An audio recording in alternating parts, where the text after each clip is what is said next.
day Jesus was teaching.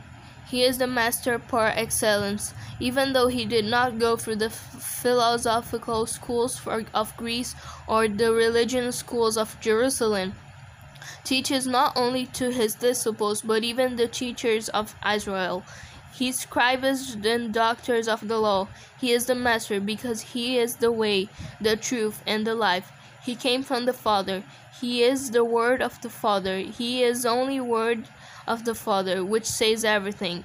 Saint John of the Cross states that the Father said everything through his Son. He is the master in the art of teaching, obeying, and doing good in general. He is also the master in the physical and the spiritual liberation of people. He is the master because he does everything, placing himself totally at the disposal of salvation of his people, disciples. Enchanted by his person and his words, many flock to him with complete trust. The crowd surrounds him. One case among many is that one of the paralytic in the test in question, without naming names. Luke says that some men took a paralyzed man to Jesus, moved solely by faith. They faced all possible obstacles, the crowd and the difficult access environment.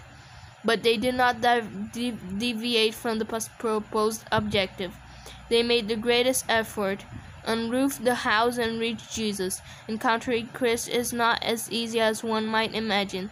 Not because Jesus plays hard to get, but because the world hates him and does whatever it takes to ensure that no one gets to him.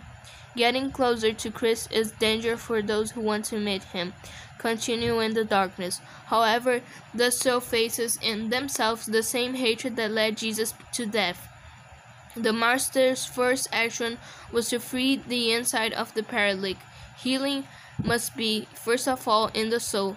The forgiveness granted by him manifests not only in the power he possesses against evil, but also in his divine condition, as the only God can forgive sins.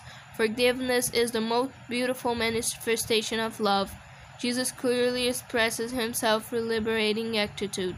Two important things: the recognition of faith to those who seek him, the manifestation of God's mercy to those in need of his justice.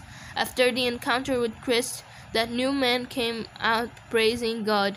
In fact, all healing is for the honor of glory of the Lord. As Saint Irenaeus said, the glory of God is the living man. May today and always each baptism be in itself a praise to the Lord, a living expression of his goodness and the visibility of his existence.